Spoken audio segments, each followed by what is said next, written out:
Sinerġija bejn l-iGaming Academy u l-Kulleġġ Malti għall-Arti Xjenza u Teknoloġija waslet biex tnieda l-ewwel kors tal-iGaming li minn dan ix-xahar se jkun disponibbli għal madwar 1000 student tal-ICT fl-MCAST.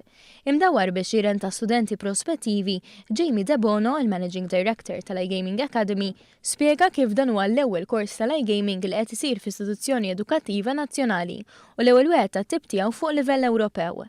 Kors pilota li għandu lan li jqajjem kuxjenza dwar l-opportunitajiet li jeżistu f'industrija li fil-preżent impjega 9,000 persuna fuq bażi full-time, iżda li minnhom huma biss madwar 3,000 il-Maltin. The course itself is more of an orientation about what is gaming, what kind of jobs are available out there, what is the traditional structure of a gaming company, what are the products currently being offered by a gaming company, be it if it's casino, sportsbook or lottery products.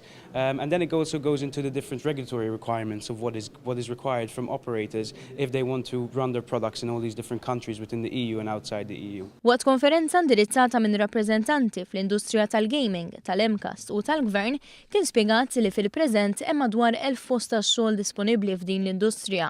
Iżda ħafna drabi l-ħiliet tal-Maltin miksuba fl-istituzzjonijiet ta' pajjiżna ma jkunux biżejjed biex jimlewhom.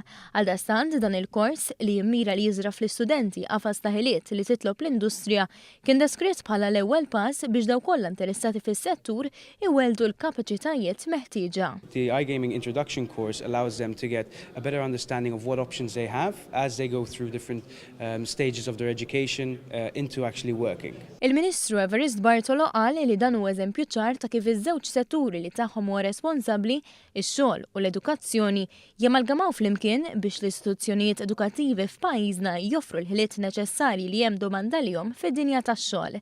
Xi ħaġa li rimarka wkoll il-Ministru responsabbli mis-settur tal-gaming Manuel Mallija f'kummenti ma' One News. Għaw xogħol ieħor li huwa aktar lukrattiv, ġifieri huwa xogħol li jrendi anki aktar flus minn impjiegi normali u allura hemm bżonn dan it-taħriġ biex iż-żgħażagħ tagħna ikollhom anki post f'din l-industrija, industrija importanti għal pajjiżna li dejjem qed titlob aktar nies.